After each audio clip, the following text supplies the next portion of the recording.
Olá pessoal, nessa aula nós vamos trabalhar o aspecto central do analisador sintático, né, de forma ascendente, e vamos focar principalmente na análise sintática ascendente LR, tá? Então, left to right, leftmost derivation.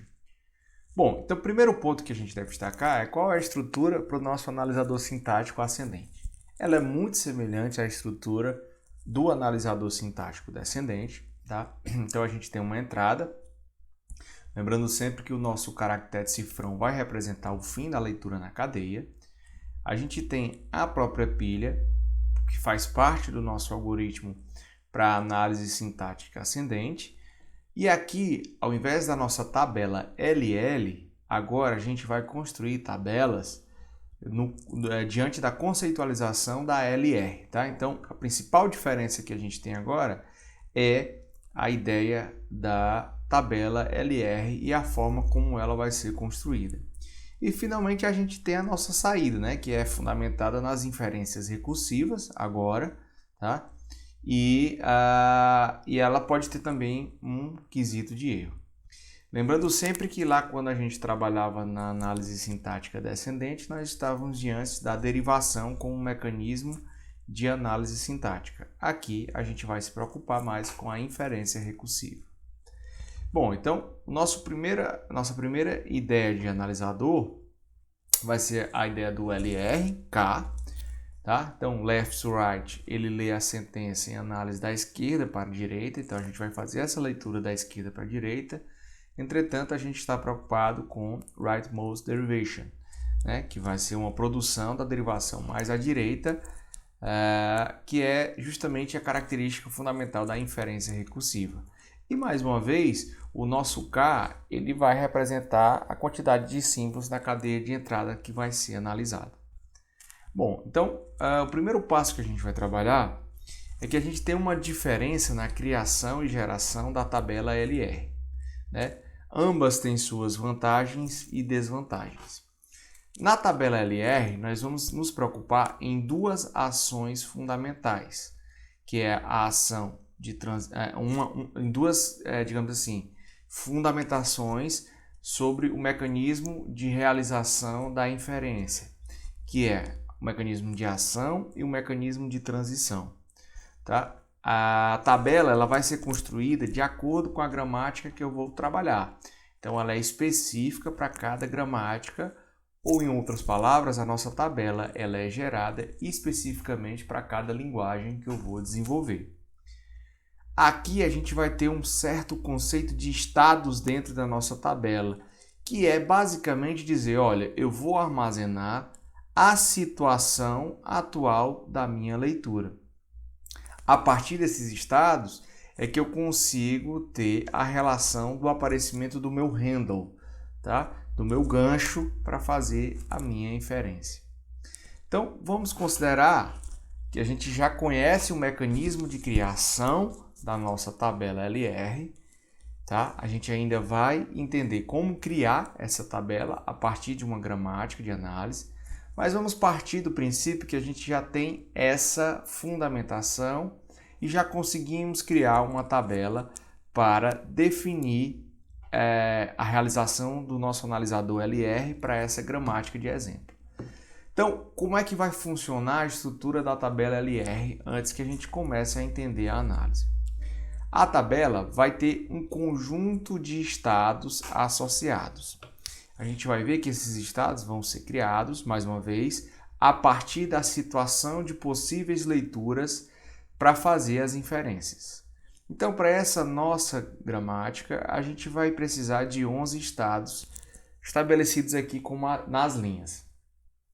O conjunto de ações, ele tem, por sua vez, todos os elementos terminais da minha gramática. Portanto, identificador mais multiplicação, abre parêntese, fecha parêntese e, por fim, o nosso cifrão, que representa o fim de cadeia. E agora a gente tem uma novidade. A gente vai trabalhar com um conjunto de transições. Esse conjunto de transições ele vai ser composto por todos os símbolos não terminais, ou seja, o E, o próprio T e o F, que são os símbolos não terminais da minha gramática. Então, para montar a minha tabela LR, eu agora tenho no conjunto de ações, na coluna que representa as ações, os símbolos não terminais, né? E para o conjunto de transições, aqui a gente tem aqui a gente tem no conjunto de ações os terminais, tá? E para o conjunto de transições, os não terminais, tá? Então a gente gera o número de colunas de acordo com essa relação e os estados a gente ainda vai ver como interpretar para montar a nossa tabela. Tudo bem, diante de posse da minha tabela, eu agora sou capaz, a partir de um algoritmo, né, de análise, de fazer realmente a saída, de apresentar a saída. Se eu vou ter um erro sintático ou se eu vou ter realmente um aceite para uma cadeia que pertence a essa gramática. Bom, então o que a gente vai entender agora para os códigos das ações é que o SI significa Shift I, ou seja, avança na entrada e empilha o estado I na pilha de análise. Então, quando eu tiver S5, eu leio a cadeia na entrada, elimino o avanço, né? Faço um avanço e coloco o estado 5 na minha pilha. Quando eu tiver RJ, Reduce J, eu vou reduzir segundo a produção de número J. Então, perceba que aqui eu fiz uma numeração das minhas produções. Quando eu tiver R2, eu vou reduzir tudo que tem na minha pilha para a produção 2. Ou seja, eu saio de T para E. Tá? O OK significa o aceite, né, que eu vou aceitar a entrada. E a entrada em branco vai me representar um erro sintático. Então, a gente tem as entradas, uma cadeia de entrada W, uma tabela de análise LR com as ações e as transições definidas para uma gramática G. Perceba que isso tudo é dependente da gramática de entrada. A saída vai ser se o W pertence a essa gramática, ou seja, se sintaticamente esse meu código está correto, a saída dos passos da inferência recursiva, eles vão levar ao aceite, né, com a análise ascendente para W. Caso contrário, a saída é uma indicação de erro. Então, as nossas condições iniciais vão ser: eu tenho a minha cadeia e o símbolo de final de leitura no buffer da entrada, e na minha pilha eu tenho simplesmente o estado 0, dizendo que eu estou diante de um estado inicial. Bom, então para ilustrar a ideia do algoritmo, da análise sintática ascendente, né, um LR, a gente vai precisar aqui de uma tabela que foi criada, a nossa gramática, incluída produção por produção e enumerada. Inclusive, nós vamos conseguir criar essa tabela a partir desse primeiro passo, que é a criação digamos assim, desse endereçamento para cada produção. E aí a gente vai mostrar o funcionamento a partir de uma entrada que é ID vezes ID mais ID. Bom, então como é que vai funcionar? Inicialmente a gente sabe que a nossa pilha tem um estado 0 e o identificador multiplica identificador mais ID e o cifrão, que é o último símbolo. Qual é o primeiro ponto? O primeiro ponto é pesquisar na tabela a linha estado 0 e a coluna ID, que é o elemento que está sendo realizada a leitura agora. Essa linha 0 com o símbolo ID, ela me dá uma ação de fazer um Shift 5. O que é o Shift 5? É incluir o estado 5 na pilha, colocar o ID como sendo o símbolo que foi lido e eliminá-lo da entrada, porque o próximo elemento a ser lido vai ser o asterisco. Tá? Próximo passo. No próximo passo, eu venho agora na minha pilha e pesquiso o estado 5 para a leitura do asterisco. Então, o estado 5 para a leitura do asterisco me dá uma ação de redução, né, um redux, do estado 6. Então, o que vai acontecer quando eu reduzo para o estado 6? Aliás, quando eu reduzo o 6. Aqui a gente está preocupado agora com a produção 6. Então, o que eu vou fazer é reduzir o símbolo ID para F, tá? E logo em seguida que eu fizer a redução de ID para F, eu tenho que verificar a transição do estado resultante com o símbolo da minha inferência. Então vamos lá, para deixar mais claro. ID vai ser reduzido para F porque eu estou fazendo um redux em 6, que é a produção 6. Então, ID foi reduzido para F. O meu 5, ele vai ser eliminado, tá? E aí eu fico com 0, realizo uma transição de 0 para F. A transição de 0 para F me leva a 3. Então, eu adiciono o símbolo 3 na pilha. Tá? E aí eu faço mais uma vez a leitura de 3, lendo o asterisco, me leva para a redução de 4. Então, mais uma vez, reduzir 4 é transformar o símbolo F para a inferência da produção 4. Então, eu vou transformar F em T. E logo em seguida, eu vou verificar a transição 0 ao T. E adiciono o 2 aqui na minha pilha. Tá? Depois que eu adiciono o 2, eu vou verificar 2, que é o símbolo o símbolo na cabeça da pilha, que é o 2. 2 ao ler o ID. Então, eu tenho o estado 2 ao ler o ID, ao ler o asterisco na minha tabela. É o S7. O que representa S7? O S7 é fazer um shift do símbolo 7 e adicionar no símbolo. Então, o que eu vou fazer aqui? Eu vou ficar com 0, 2, 7, adicionei o 7 com shift e os meus símbolos vão ser T asterisco e eu passo a minha leitura. O próximo ponto que eu vou trabalhar é: eu tenho o símbolo 7 na pilha, o estado 7, e quero fazer a leitura do ID. Então, 7 ao ler ID me leva ao Shift 5. Shift 5 eu vou adicionar agora 0275 e adiciono T vezes ID. Né? Já tinha o vezes, vou adicionar ID na minha lista de símbolos. Como eu fiz um Shift, eu passo para a leitura do próximo elemento. Mais uma vez, 5 ao ler mais. O estado 5 ao ler o símbolo mais, eu tenho um redux para 6. Então, o que o redux 6 vai fazer? Ele vai pegar o símbolo ID, né, que está na produção 6, e vai converter em F. Só que da mesma forma, eu fico com o 2 e o F.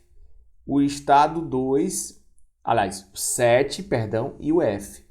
No estado 7, qual é a transição que eu faço para F? No estado 7, a transição que eu faço para F é 10.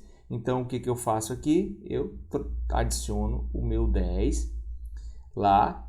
E aí, agora eu faço a pergunta. Olha, 10 ao ler o mais, 10 ao ler o mais, é um redux 3. Na hora em que eu faço o redux 3, eu tenho que ver a terceira produção. Opa, a terceira produção é T vezes F. Eu achei o meu handle, achei o gancho. Então, eu vou trocar T vezes F por somente T. E o meu símbolo 2 e 7 vão ser eliminados porque eu tenho toda a transição realizada. Então, agora eu tenho 0 e o T. A transição 0 e T leva para 2, né? E aí eu adiciono o 2 na minha pilha. Tá? Mais uma vez, o meu 2, eu leio o mais, e isso me leva a redux 2. Redux 2 é trocar o T por E. Então, eu troco o T por E, né? E apago o meu 2, fazendo com que eu perceba que a transição 0 ao ler E me leva a 1. E adiciono esse 1 na minha pilha. O 1 ao ler o mais leva a um Shift 6. Então, se eu tenho um Shift 6, eu adiciono o 6 lá na minha pilha e leio, consumo a entrada da minha cadeia. Mais uma vez, eu tenho agora o 6 e o ID. 6 ao ler ID dá um Shift 5. Shift 5 eu adiciono 0165 e faço o consumo da minha cadeia. Quando eu tiver em 5 aqui e leio o ID, aliás, o 5 e leio o cifrão, né? 5 e vou ler o cifrão, que é o último elemento que falta ler, eu faço um Redux 6. O que é que o Redux 6 faz? Ele converte ID em F. Então, eu converto ID em F e elimino o 5. 6, a transição de 6 para o F me leva para 3. Então, o que eu faço? Eu adiciono o 3 e faço o 3. Ao ler o cifrão, ele me leva para Redux 4. 3 ao ler o cifrão me leva para Redux 4. A redução para 4 me leva para onde? F implica em T. Então, agora eu fico com 016, né? O F que antes agora foi inferido para T. Aí eu vejo a transição 6 com o elemento T, né? Que leva para 9, então eu adiciono 9. E finalmente eu pergunto, 9 ao ler o cifrão me leva para Redux 1. A redução para 1 é E mais T vai ser convertido em E e eu vou eliminar os símbolos 1, 6 e 9. Então, vou ficar apenas com 0. A transição é o estado 0 na transição E, ele me leva para 1. E aí, 1 ao ler o cifrão me leva para o OK, que é o de aceitação. Então, essa é a estrutura básica para a gente trabalhar diante da utilização dessa tabela, tá? Que é composta a partir dessa gramática. Né? Então, a tabela vai ser definida a partir da minha gramática. E aí, quando a gente for aprender a criar essa tabela, o primeiro ponto que a gente deve focar é na separação das minhas produções em uma ordem em que eu possa ter um identificador para cada produção, tá? E aí a gente vai ver que eu vou precisar de alguns conceitos, como o conceito de closure, para definir a transição dos estados, né? Que eu vou montar como se fosse um diagrama de estados para definir esse meu conjunto de ações e transições. Tá? Então, para a cadeia ID vezes ID mais ID, a gente tem essa configuração. Tá? Vou pegar um exemplo aqui, um exemplo menor, que vai gerar uma possibilidade de erro. Então, suponha que a gente tem uma entrada que é ID vezes ID, abre parênteses e ID. Estruturalmente, a gente já percebe que eu vou ter um problema aqui sintaticamente. Mas como é que o analisador vai funcionar? Então, vamos lá. O primeiro ponto começa com a pilha no 0. Ele vai ler 0 com ID e me leva para S5. O que o S5 faz? Ele empilha o número 5 e consome o ID como um símbolo. Depois, ele faz 5 que vai ler o asterisco. 5 que vai ler o asterisco me leva para um Redux 6. Reduzir para 6 é transformar o ID em F e o elemento que antes era o símbolo 3, né? Ele vai levar para 0F, que me converte para o estado 3. Então, ele vai ser... Antes era o 5, né? Aí ele vai ficar só com 0F. A transição de 0F me leva para 3. Tudo bem. Aí, o que eu faço? 3 ao ler asterisco. 3 ao ler asterisco me leva para Reduce 4. Reduzir para 4 é pegar a produção F e transformar em T, tá? Então, eu transformo em T e aí eu vejo o 0 ao ler T me leva para 2. Ok. Estado 2, ao ler asterisco, me leva para S7. Então, eu dou um Shift em 7 e adiciono o asterisco na minha lista de símbolos, consumindo o da entrada. Estado 7, ao ler o abre parêntese, me leva para S4, Shift 4. Então, eu consumo da entrada o parêntese e adiciono 4 na minha pilha. Olha, 4, ao ler o símbolo ID, ele me leva para um Shift 5. Então, eu adiciono o 5 na minha pilha e consumo o ID. Tá? Então, eu não só tenho agora a leitura do cifrão. 5 ao ler cifrão, ele me leva para um Redux 6. Então, Redux 6, ele vai reduzir o ID para F. Então, ID para F eu converto em F. O 5 que anteriormente vai ser eliminado, então eu vejo a transição de 4 para F. A transição 4 com o símbolo F me leva para 3, então eu adiciono 3 na minha pilha. Próxima pergunta. 3, ao ler o cifrão, me leva para o Redux 4. Então, Redux 4, eu transformo o F em T, tá aqui, transformei um F em T. E antes o símbolo 3 sai eliminado, eu vou verificar a transição de 4 para T. A transição 4 para T leva para 2, então eu troco o 3 por 2. Aí eu faço 2 ao ler o cifrão. 2 ao ler o cifrão me leva para Redux 2. Então, Redux 2 é pegar o T e levar para E. Peguei o T e levei para E. E aí, antes, que era o 2, eu elimino e verifico a transição de 4 com E. O estado 4 com E me leva para 8. Adiciono o 8. E aí eu faço a pergunta, 8 ao ler o cifrão me leva para onde? 8 ao ler o cifrão me leva para um espaço vazio da tabela. Quando isso acontece, é um sinal de que eu tenho um erro na análise sintática dessa cadeia.